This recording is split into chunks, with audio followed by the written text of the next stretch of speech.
Bonjour, Monsieur Camara. Bonjour, maître. Oui.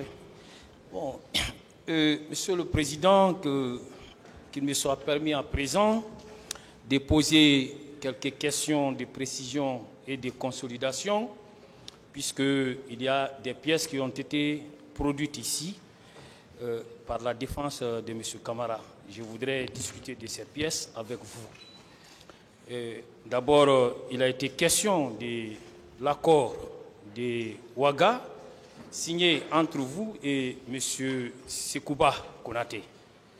Alors, est-ce que vous ne trouvez pas normal que cet accord soit signé entre vous et celui-ci, dans la mesure où vous avez toujours dit que vous avez partagé le pouvoir avec lui comme un plat de riz? N'est-ce pas normal que l'accord de Ouaga soit signé entre vous deux? Oui, maître, comme je vous l'ai dit, cet accord, à ce que je cherche, c'était dans le cadre de consolider la paix.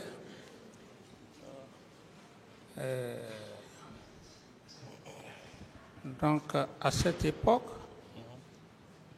vu l'intérêt supérieur de la nation,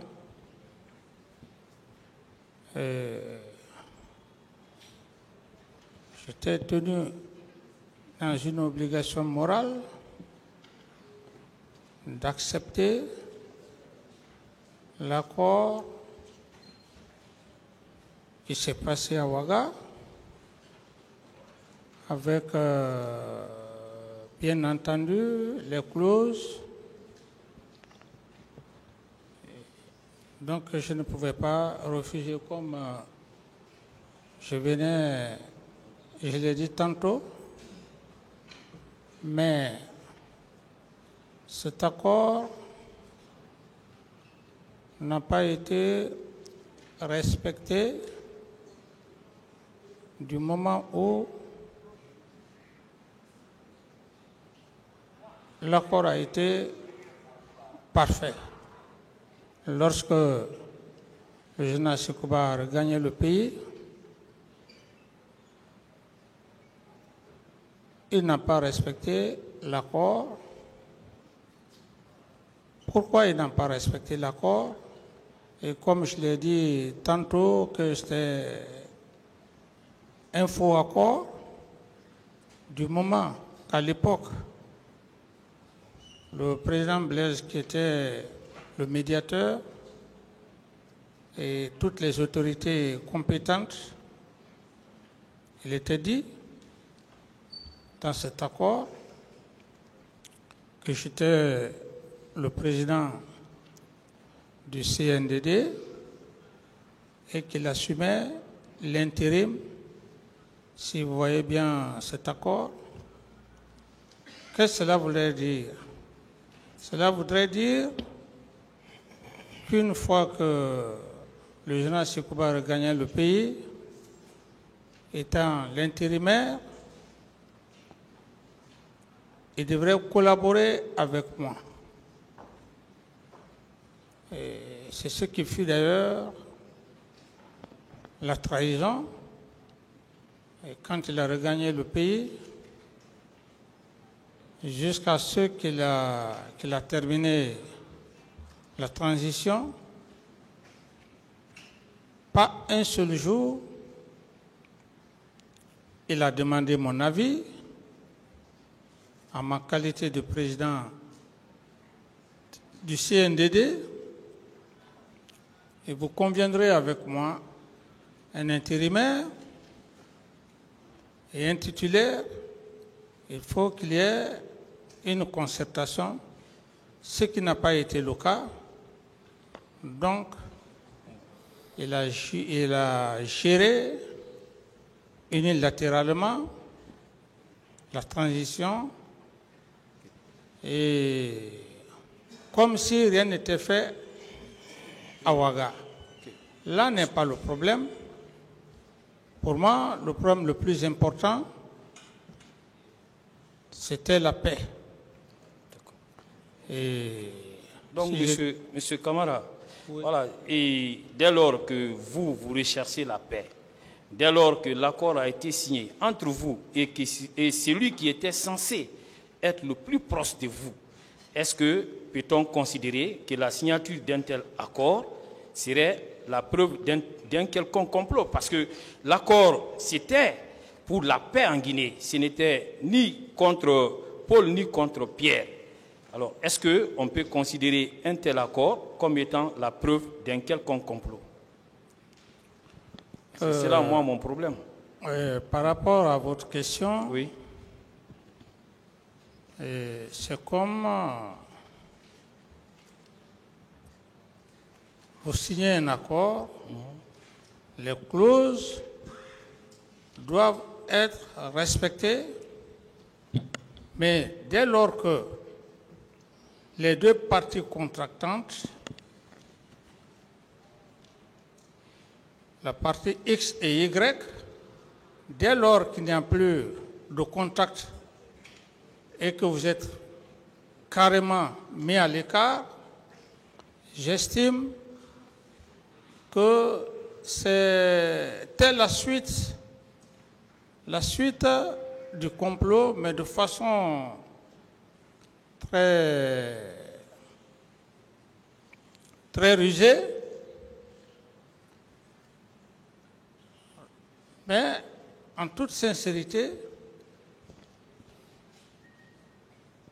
j'ai eu la volonté et je n'ai pas manifesté le manque de volonté. Alors c'est ce qui m'a fait dire que c'était un faux accord, parce que ce qui a été dit à Ouaga, il ne l'a pas respecté. Et donc, puisque c'était pour l'intérêt de la nation, j'ai gardé la patience et je l'ai laissé gérer la situation. Voilà, maître. Ok, bon, enfin, nous n'avons pas la même lecture, vous comprenez, de ces documents. Et on va continuer. Et vous avez suivi également vos avocats qui ont fait état des audios, des enregistrements audio. Vous avez le premier enregistrement audio qui est attribué à M. Sidya Touré. Et le second enregistrement audio est attribué à M. Nabik Youssouf Kiridi Bangoura. Alors, c'est vous qui les avez remis, ces audios? Ce sont des recherches. Ce sont des recherches personnelles des avocats. Oui. Ces audios-là, vous les avez depuis combien de temps? Parce que vous avez eu à dire ici, lorsque vous étiez en train de donner le récit de cette affaire, vous avez dit que vous avez des éléments que vous avez mis à la disposition de vos avocats, que vous verserez au dossier au moment venu. Alors, il s'agit de ces audios, non? Oui, maître, je crois que ce qui est important, oui, la provenance. Ce qui est le plus important, c'est le contenu de l'audio qui s'avère extrêmement important. Monsieur Camara, tout est important, hein? Tout est important. On parlera du contenu, mais on est en train de parler pour le moment de la façon dont vous avez obtenu ces audios. Parce que quand vous prenez le premier audio, dans le premier audio qui laisse comprendre qu'il y avait une conversation téléphonique entre M. Sidya Touré et un autre monsieur au bout du téléphone, et qui serait un proche à vous. Et alors, c'était qui au bout du téléphone? Maître, je crois que ce qui est important, ce qui est là-dedans, c'est le contenu, c'est ce qui est le plus important. Je ne l'ai pas inventé. Parce que devant un tribunal criminel... Il veut connaître qui était l'interlocuteur Voilà. de M. Sidia dans l'audio. Voilà. Je ne sais pas. Et qui vous a remis l'audio, M. Camara? Je ne saurais répondre à cette question, maître. Ça fait combien de temps vous gardez cet audio par devers vous? Dès que je suis arrivé, pendant que j'habitais à l'hôtel Kaloum. Ok. Et donc, les deux audios étaient en même temps conservés par vous? Vous dites? J'ai dit, vous aviez donc les deux audios par devers vous depuis votre arrivée à l'hôtel Kaloum? Oui, maître, c'est ça, parce que c'est important. C'est important. Je les ai écoutés et je n'ai rien inventé. Et ce qui est important est ce que M. Camara a dit devant le tribunal. Une autre question. Ok. Et est-ce que vous comprenez en écoutant l'audio que M. Sidia Touré a été enregistré à son insu? Est-ce que vous le comprenez comme moi? Je ne saurais répondre à cette question, maître. Est-ce que, en écoutant l'audio, comme moi, vous comprenez que M. Sidia Touré est en train de dire et de ne pas citer son nom? Est-ce que vous n'avez pas vu que M. Sidia Touré ne voudrait pas que cet enregistrement audio parte loin? Vous n'avez pas compris ça? Oui, mais maître, ça n'a aucune importance. Si. Laissez-moi aller au bout de mes idées. Oui, allez-y, s'il vous plaît. Allez-y. Oui.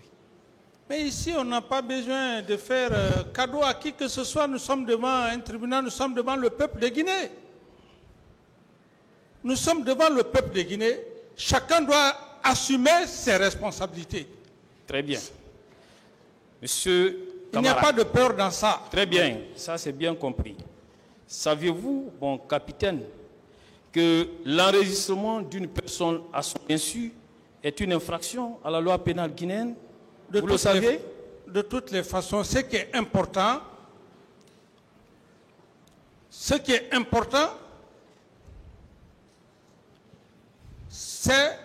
que le tribunal sache, que le peuple de Guinée sache que ce que j'ai dit, que je ne suis pas en train de mentir sur qui que ce soit. Saviez-vous, mon capitaine, que la conservation d'un tel enregistrement, selon en pleine connaissance de cause, comme vous l'avez fait, est également constitutif d'infraction à la loi? Si c'est par rapport à la vérité, une vérité que le peuple doit savoir, que le tribunal doit savoir, j'estime qu'il n'y a pas de peur dans ça. Parce que lorsqu'on veut gérer une nation, lorsqu'on est responsable, il faut l'assumer. Ce sont des personnes qu'on a perdues au stade du 28 septembre. Et comment les choses se sont passées? Saviez-vous, mon capitaine, que le fait de porter volontairement ou de laisser porter à la connaissance du public ou d'un tiers ou utiliser publiquement un tel contenu est constitutif d'atteinte à la vie privée au sens des dispositions des articles 358 et 359 de notre code pénal? Je ne saurais répondre à cette question, maître. Je vais vous aider. À propos, le code pénal guinéen dispose clairement en ses articles 358 et 59 ce qui suit de l'atteinte à la vie privée. Article 358 est puni d'un emprisonnement de 1 à 2 ans et d'une amende de 1 million à 3 millions de francs guinéens ou de l'une de ces deux peines seulement. Quiconque a volontairement porté atteinte à l'intimité de la vie privée d'autrui. 1. En écoutant, enregistrant ou transmettant au moyen d'un appareil quelconque des paroles prononcées dans un milieu privé par une personne sans le consentement de celle-ci. 2.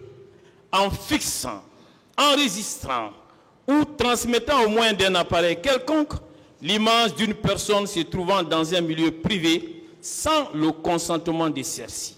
Lorsque les actes prévus au présent article ont été accomplis au cours d'une réunion ouverte au public, au vu au su de ses participants, le consentement de ceux-ci est présumé. Article 359 est puni des peines prévues à l'article précédent.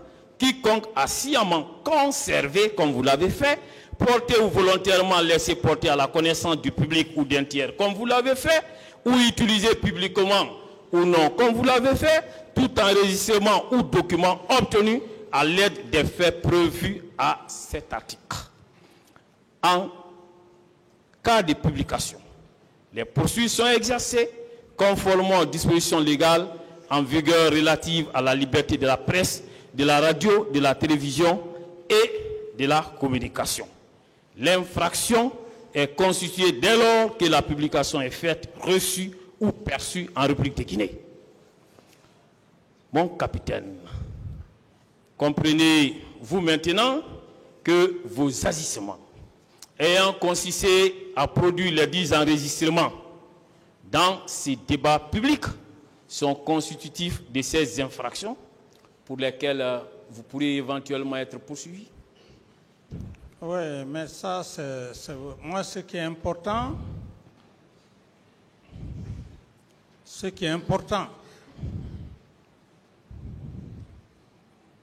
c'est de dire que les hommes prennent le courage de ne pas fuir leurs responsabilités, qu'importe.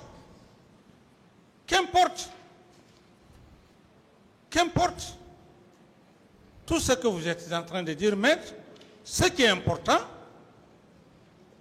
c'est si ce que j'ai dit devant le tribunal et devant le peuple de Guinée était faux. Tout le reste, tous les commentaires que vous faites, on ne peut pas, moi, m'utiliser comme un objet.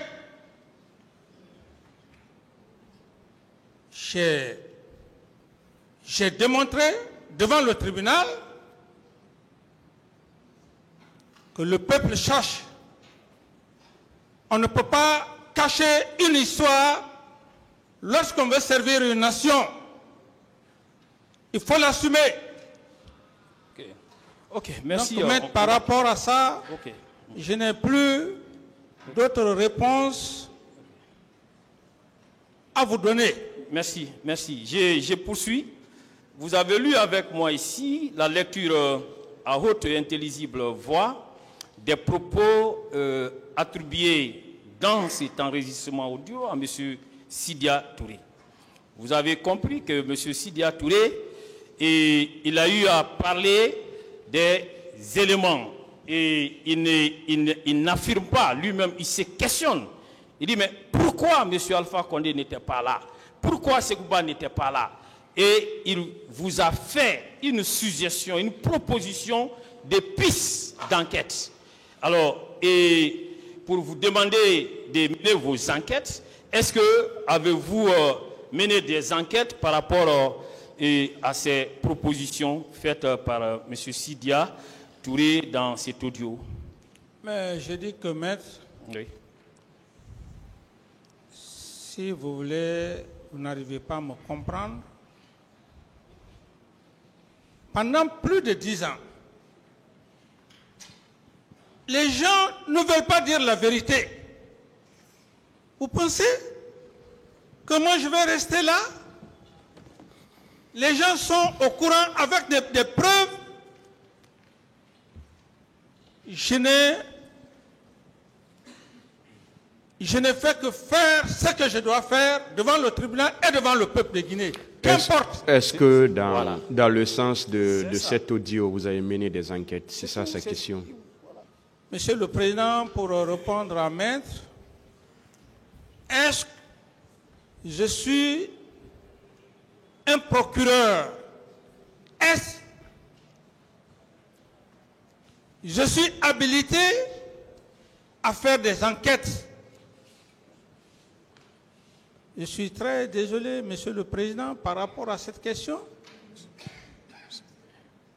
Monsieur Camara, vous conviendrez avec moi que lorsque M. Sidia vous dit, il vous propose des pistes, des réflexions, et il vous propose de mener vos enquêtes. Alors, est-ce que, en agissant ainsi, M. Sidia est dans la certitude? Parce que la certitude vous tient à cœur. À chaque fois que vous parlez, vous dites le droit pénal, c'est la certitude. Alors, est-ce qu'il est normal que vous fondiez la théorie, la preuve de votre complot sur des éléments qui ne sont pas fondés sur une certitude? Parce que M. Sidi a dit, vérifiez. Lorsque quelqu'un vous dit, je vous donne telle piste, vérifiez, est-ce que vous pouvez vous fier à ça comme preuve? Je peux me fier à ça, Maître, comme preuve. Parce que ce qui est dans l'audio prouve à suffisance par rapport à la réunion tenue. Ensuite, deuxième élément, le départ du général Sekouba à Massanta, qui n'était pas justifié. Et quand on écoute très bien, c'était dans le but que quand il y aurait insurrection, que ce monsieur vienne, qu'on dise, ah oui, il n'était pas là pour s'en servir du pouvoir. Mais vous pensez que maître,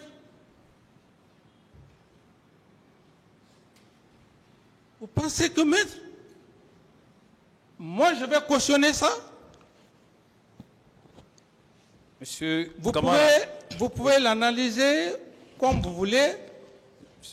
Et moi, j'ai dit que on est devant l'histoire. Bon, on va continuer. Et il se trouve que M. Sidia n'a fait que soulever des interrogations. Voilà, vous prévalez de ces interrogations comme preuve. Nous avançons. Vous voyez que même les commissions d'enquête que vous avez, vous-même, vous dites que c'est vous qui avez mis en place ces commissions d'enquête, même ces commissions d'enquête n'ont pas abouti à la conclusion que vous tirez maintenant, selon laquelle il y aurait eu un complot. Comment vous comprenez ça? Oui, maître. La commission d'enquête prouve à suffisance. Si la commission d'enquête n'a pas abouti, est-ce la faute à M. Camara? J'ai manifesté ma volonté. Si cette volonté, dans le cadre de l'enquête, comme vous le dites, si ça n'a pas abouti, est-ce ma faute? Non.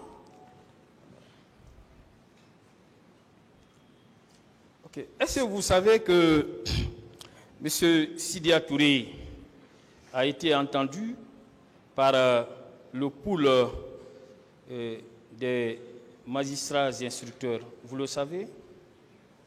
Oui, maître, c'est pour cette raison j'ai beaucoup de respect pour cet homme, pour beaucoup de raisons. Et si vous voulez aller dans ce contexte, du moment où il a été entendu, mais avoir peur de qui? On ne peut seulement qu'avoir peur de Dieu. D'autres questions? Ok, voilà. Et vous savez que devant le pool des magistrats et instructeurs, M. Sidia n'a nullement fait état de ces éléments qui se trouvent sur l'audio que vous avez fait déposer au débat ici. Vous le savez? Mais ça prouve à suffisance que la manifestation de la vérité n'est pas là. Nous sommes là pour la manifestation de la vérité. S'il ne l'a pas dit, ce n'est pas au moment. Ce n'est pas au moment. N'est-ce pas? S'il vous plaît, maître. Ok, finissez. Allez-y.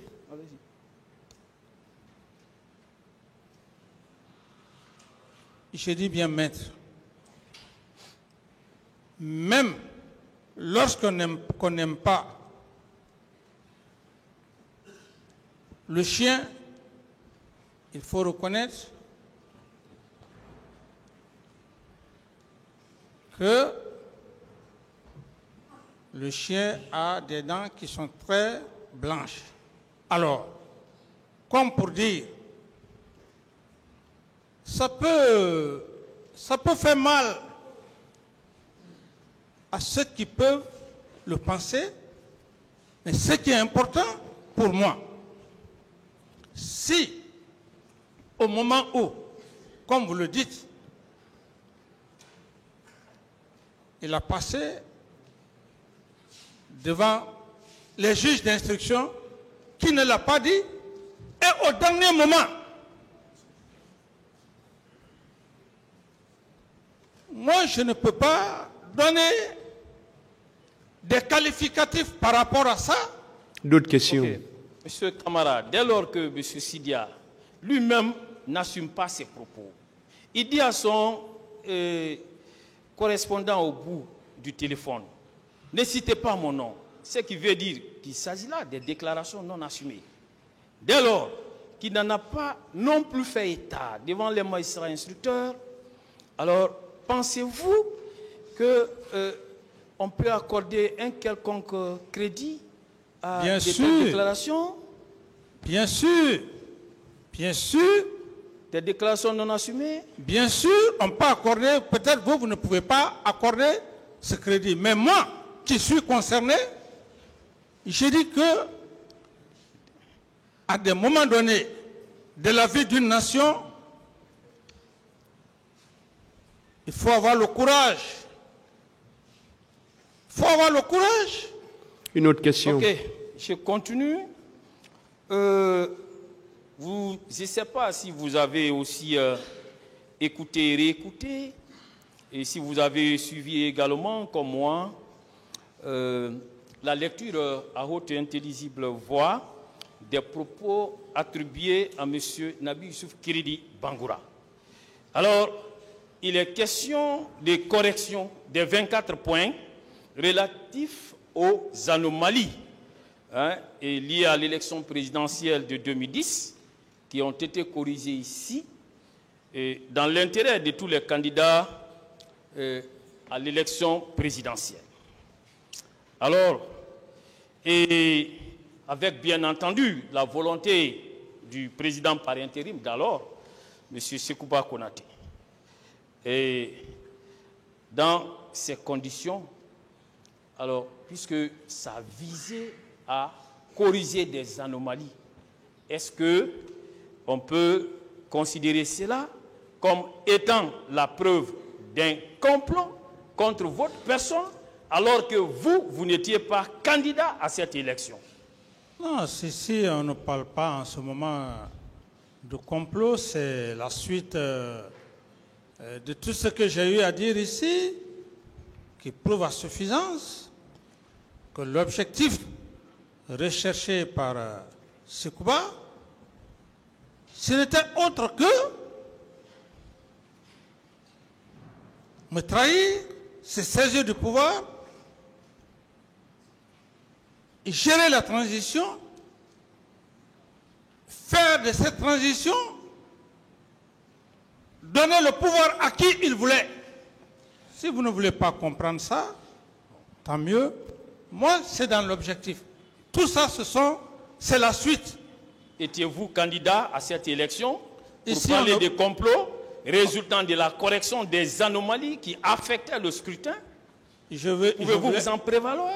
Je voulais juste prouver, je voulais juste prouver la moralité. Ce n'est plus le complot, la moralité. Ensuite, s'il vous plaît, laissez-moi aller au bout de mes idées. Allez-y. J'ai été clair. Si vous ne voulez pas, c'est votre façon de comprendre aussi.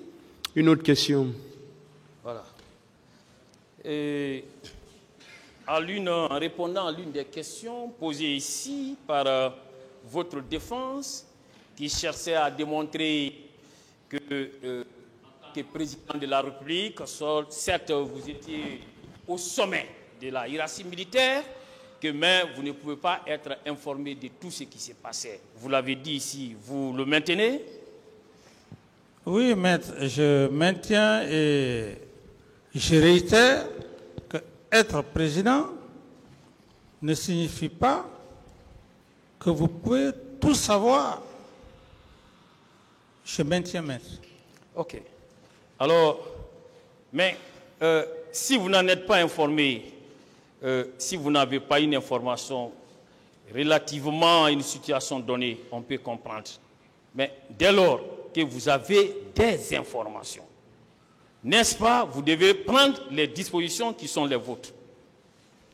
Lesquelles informations, maître? Non, répondez d'abord à la question, après je vais... Oui, si vous avez l'information,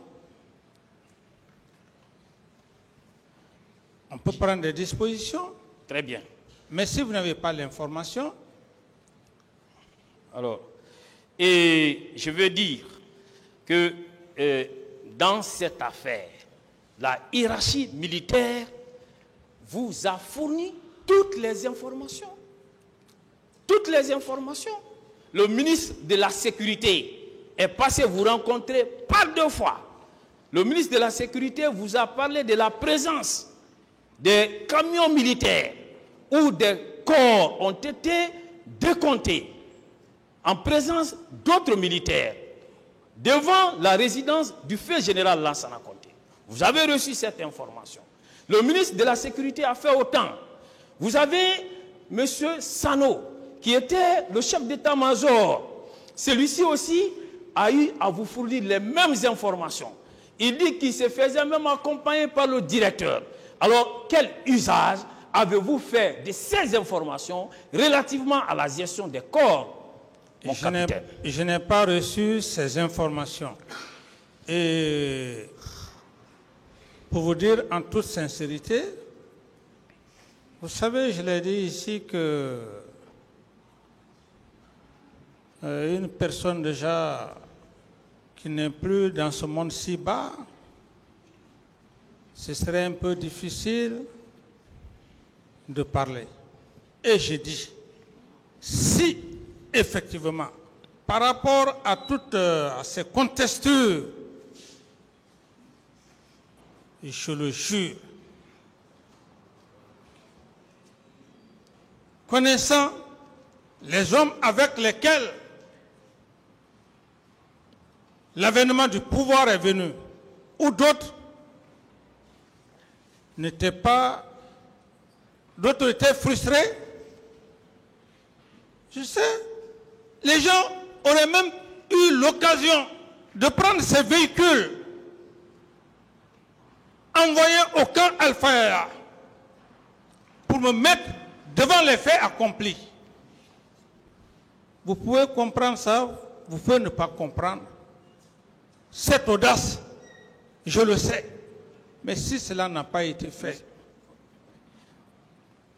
si cela n'a pas été fait, maître, et je n'ai pas eu ces informations comme vous le dites, ces personnes ne sont pas là, ou la personne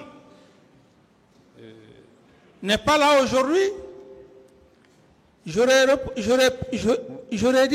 répondu la même chose. Même ceux qui sont vivants.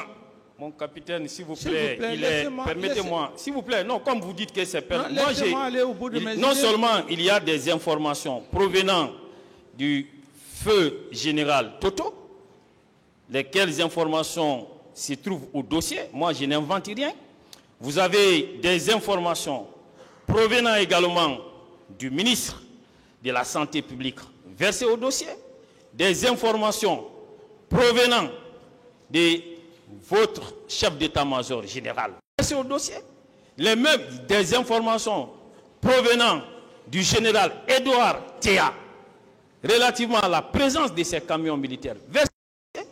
Vous avez des informations venant du capitaine Amadou Kondé, également versées au dossier, qui font état de façon concordante et indiscutable des mêmes informations, et lesquelles vous ont été remontées par le chef d'état-major général. Il a dit, et quel usage vous en avez fait en termes de disposition en tant que commandant en chef des forces armées. C'est ce que je veux savoir. Maître, je suis en train de vous dire, ces informations que vous faites allusion, ce sont des informations que je ne dis pas, que ce que vous dites ou que les informations ne sont pas vraies. Et je dis bien, ces informations, je ne les ai pas reçues. Le cas du ministre de la Santé que vous faites allusion, c'est clair. Le ministre de la Santé, le nombre de corps, les 57, il a dit devant le tribunal. Et les autres informations que vous faites allusion, personne n'est venu me voir pour dire, voilà, il y a des camions qui sont au camp Samori. Ce sont des informations. Ok, bon, ça c'est compris, on va avancer. Je voudrais savoir, puisque il relevait de vos attributions en tant que président de la République d'alors, de nommer les membres du gouvernement, mais aussi de prendre un décret pour fixer leurs attributions. Avez-vous pris un ou des décrets pour fixer les attributions de vos différents ministres, comme on l'a connu sous le règne actuel du CNRD? Vous l'avez fait?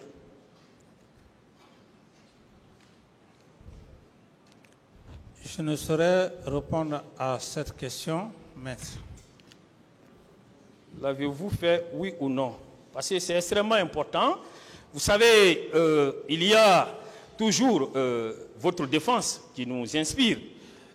On a eu à parler des délégations de pouvoir. On a eu à soutenir que vous, en tant que président, vous êtes délégant et que vos ministres sont des délégataires. Mais il faudrait que les conditions de la délégation soient claires et précises. Et ces conditions de la délégation ne peuvent résulter que des attributions clairement définies par vous. Avez-vous pris des décrets dans ce sens? C'est pourquoi je pose la question. Non, maître. Ici, nous sommes dans un cadre très précis concernant les événements du 28 septembre. Deux ministres qui ont assumé leur rôle. Le ministre de la Santé, je n'avais pas besoin d'apprendre le rôle du ministre de la Santé, et le ministre de la Justice, garde des Sceaux à l'époque, qui a aussi pris des dispositions. On parlera du ministre de la Justice, mais pour le moment, moi, mon problème est au niveau de la définition des attributions de vos ministres. Est-ce que vous avez eu à prendre un acte ou des actes dans ce sens? C'est ce que je veux savoir. Je je ne peux pas vous faire des démonstrations par rapport aux attributions.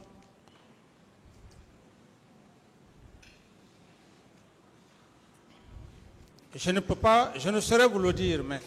Ok, merci. Alors, dans ces conditions, et savez-vous qu'en dehors d'un tel décret ou d'un acte ou des actes définissant clairement les attributions des membres de votre gouvernement, qu'aucun ministre ne saurait répondre dans vos lieux et places d'une quelconque délégation, parce qu'en droit, la délégation ne se présume pas, elle doit être prouvée. Maître, j'estime que c'est aussi élémentaire que ça quand on parle de délégation de pouvoir. Ça veut dire quoi? D'un chef d'État.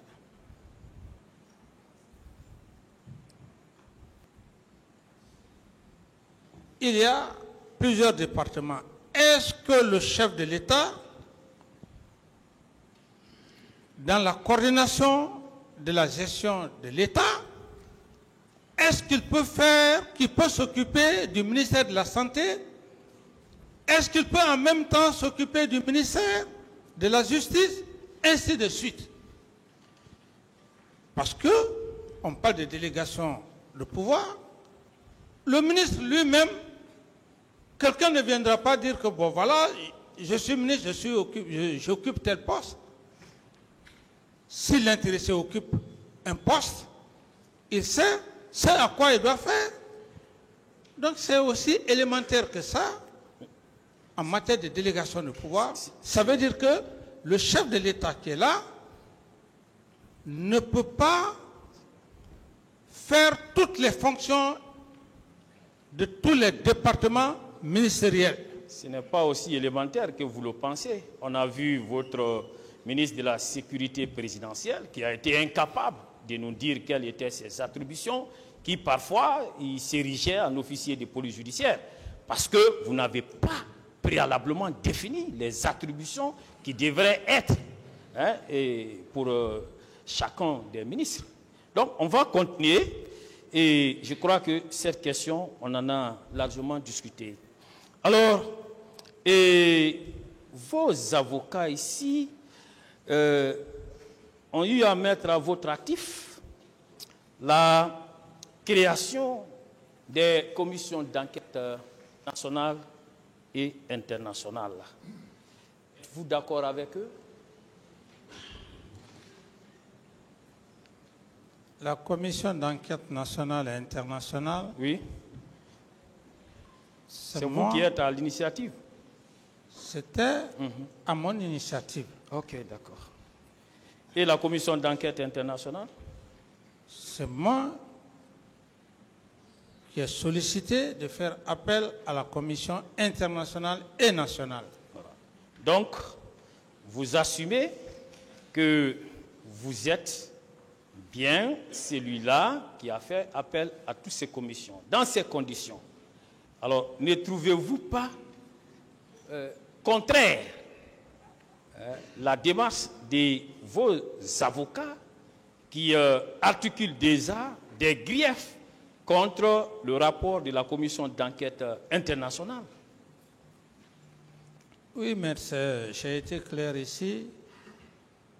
J'ai dit des avocats que vous êtes, tous tant que vous êtes des professionnels. Et le professionnalisme signifie beaucoup de choses. Si un avocat, ça peut être mes avocats, ça peut être de la partie civile ou de la défense, s'ils arrivent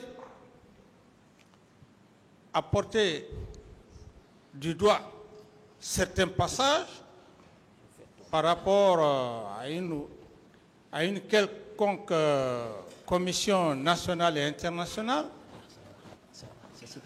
il sait pourquoi il le fait. Et certes, il aura l'occasion de dire pourquoi il a fait, parce que c'est le professionnalisme. Je ne peux pas réfléchir ou penser à la pensée des avocats. Nous, moi, je ne dis pas nous, moi, je suis un accusé. J'ai affaire à des professionnels. Monsieur Camara. Oui, maître. Vos avocats ont également fait état d'une ordonnance portant création de la commission d'enquête nationale qui date du 30 octobre 2009. En même temps, ils ont fait état d'un décret signé, c'était à la même date, portant nomination des membres de cette commission. Oui, maître. Voilà. Et alors, vous reconnaissez bien que c'est bien le 30 octobre 2009 que vous avez signé ces actes? Oui, maître. Très bien. Saviez-vous que les membres de la commission d'enquête nationale n'ont prêté serment que le 2 novembre 2009? Bon, le serment, je ne le sais pas, mais ce que je sais, oui. J'ai créé la commission. Ok, voilà, pardon, c'était le 3 du juin. C'est ce qui ressort de la lecture de la page 5 du rapport de la commission nationale d'enquête indépendante. Oui, maître. Page 5, les membres de la commission ont prêté serment le 3 novembre 2009. Oui, maître. Voilà. Maintenant, je vais vous poser une question, puisque au moment où le massacre du 28 septembre 2009 a été commis, la République de Guinée avait des textes de loi. La République de Guinée avait des services de police judiciaire compétents en matière d'enquête. Alors, pouvez-vous nous dire, entre le 28 septembre 2009 et le 3 novembre 2009, date à laquelle les membres de cette commission ont eu à prêter serment pour pouvoir ouvrir les enquêtes autour de ces dossiers, quelles étaient en ce moment les institutions judiciaires qui étaient en charge des enquêtes avant cette date? Oui, maître. Une commission, lorsqu'on émet une idée, lorsque j'ai émis cette idée pour la création de la commission, le ministre garde des Sceaux devrait procéder à la sélection des membres qui devraient composer cette commission étant compétent. Alors, donc, moi, j'ai joué mon rôle, maître. Mon capitaine, oui. Ne trouvez-vous pas qu'il s'était écoulé, pour ne pas dire, je ne dirais pas assez de temps, mais trop de temps, entre la commission des infractions et l'ouverture des enquêtes? Les crimes ont été perpétrés à la date du 28 septembre. Mais les membres de la commission n'ont prêté serment que le 3 novembre. Alors, durant tout ce temps, et pendant ce temps, vous avez restitué les corps. Pendant ce temps, aucune enquête n'a été menée, aucun rapport d'autopsie. Et pendant ce temps, c'est vous qui venez devant la presse pour dire que les cas de mort survenus, c'est par voie de bousculade, c'est par voie d'asphyxie. C'est vous qui expliquez ça. Alors, pourquoi avez-vous empêché que les enquêtes soient ouvertes dès les premières heures de ces crimes? Mais maître, je n'ai pas empêché. J'avais la justice J'ai pris la volonté. Pourquoi elle n'a pas fonctionné? Il y avait la justice, pourquoi elle n'a pas fonctionné? Mais maître, elle n'a pas fonctionné. Non, je pense que... Et pendant ce temps, toutes les preuves ont été dissimulées. Le stade a été nettoyé. Oui, maître, laissez-moi aller au bout de mes idées. Oui, allez-y. Laissez-moi aller au bout de mes idées. Ok. Moi, j'ai eu la volonté, j'ai donné des instructions au ministre, la création d'une commission nationale parallèlement à la commission internationale. Alors, je ne suis pas technicien. Je ne suis pas technicien. Je ne suis pas un procureur. Je ne suis pas un juge d'instruction. Si il y a eu du temps, est-ce ma faute? Non. Si. Mais vous n'êtes pas un technicien, vous n'êtes pas procureur, vous n'êtes pas juge, mais c'est vous qu'on voit à la télé, animant un point de presse, en train de dire il y a eu des morts par tel. De quel service? Permettez-moi. Parce que les dispositions du Code de procédure pénale, d'alors et celles de maintenant, sont pratiquement les mêmes. Dès lors qu'il y a des cas de mort, des enquêtes doivent être immédiatement ouvertes. Mais voyez-vous que lorsque vous-même, vous êtes là, en train de faire le travail des enquêteurs, vous ne pensez pas que votre comportement était de nature à inquiéter les autorités judiciaires pour prendre en charge le dossier? Non, maître. Au contraire, c'est tout à fait le contraire de ce que vous êtes en train de dire. Par rapport au cas, par exemple, des corps qui étaient déjà à la morgue, il était un devoir pour moi, en fonction du rapport, du compte rendu que le ministre de la Santé a eu à me faire, je n'ai pas inventé. Je lui ai demandé. Et le cas des tirs à balles réelles ou des cas de bousculade, ou ainsi de suite, je ne l'ai pas inventé. Moi, je me suis référé à son compte rendu. Monsieur Camara, je voudrais vous dire que même dans un quartier, dès qu'on découvre un cadavre, le citoyen lambda sait qu'on doit faire appel à la police pour des fins d'enquête. On n'a même pas besoin d'être juriste pour ça.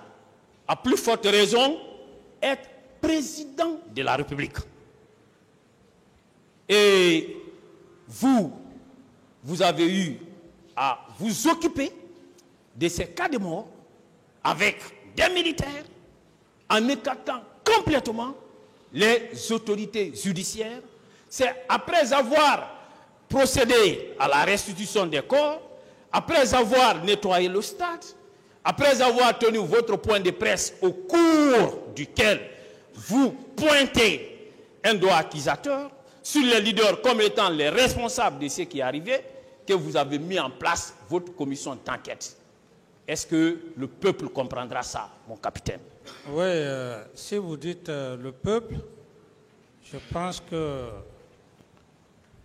la loi, les juges comprendront ça, les procureurs comprendront ça. Moi, je n'avais pas affaire à un policier, comme vous le dites, dans le quartier. C'était un problème national. Et à ce que je cherche, les policiers ou gendarmes, c'est des auxiliaires de la justice. Alors, moi j'avais affaire avec la haute hiérarchie judiciaire, d'où le ministre de la Justice lui donnait des instructions, prendre des dispositions pour les enquêtes. Donc, capitaine, on va continuer. Alors, je retiens que simplement la justice n'a pas fonctionné. Vous l'avez empêché de fonctionner pendant cette période. Alors, et je vais continuer. Vous avez mis en place cette commission d'enquête. Mais, vous, pourquoi vous ne lui avez pas facilité le travail? Pourquoi? Mais maître, il n'y a pas un seul citoyen, et la liste que j'ai fait état devant le tribunal où le président, j'ai demandé si je pouvais citer la liste des éléments.